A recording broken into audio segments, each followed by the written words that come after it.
They mourn their children, 9-year-old Haider and 11-year-old Zainab. The family left Iraq for Turkey. From there, smugglers promised them they would get them to Greece. In a rubber dinghy boat meant to hold 5 people, the smugglers packed in 10. A few kilometers off the Turkish coast, it capsized. This was the same boat that Aylan Kurdi, the 3-year-old who washed up on the Turkish coast, was on. The image of his body lying on the beach shocked many around the world. Zainab and Haider's deaths went unnoticed.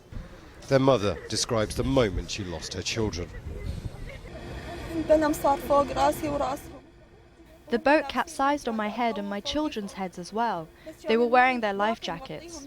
They floated on the surface, but the sea waves were huge and the boat was right on top of their heads, preventing them from getting out.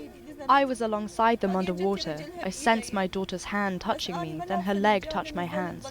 But I was not wearing a life jacket, therefore I kept drowning and going under.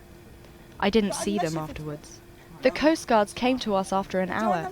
I don't know, maybe more than an hour. We started looking for them during nighttime, but we could not find them.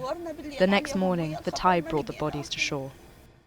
Zainab and Haider's family lived in a very well-to-do neighborhood of Baghdad. They could afford to pay smugglers to try and get them to Greece.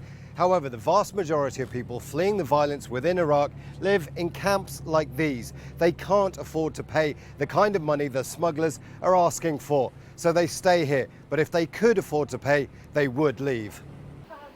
This camp west of Baghdad houses those who fled from violence in Anbar province. The Al-Jabouri family left there a year ago. They've been living like this ever since. They say they're losing hope. Bashir Nasr Ali is the oldest son. I have family in Turkey. I'm too embarrassed to ask them for money. If I had money, I would leave Iraq today. There is nothing for me here. Violence at home, hardship in this camp. Haider and Zainab's family never reached Greece and they're now back in Baghdad. According to the International Organization on Migration, some 6,000 Iraqis have fled this year. But that figure marks only the ones who have registered.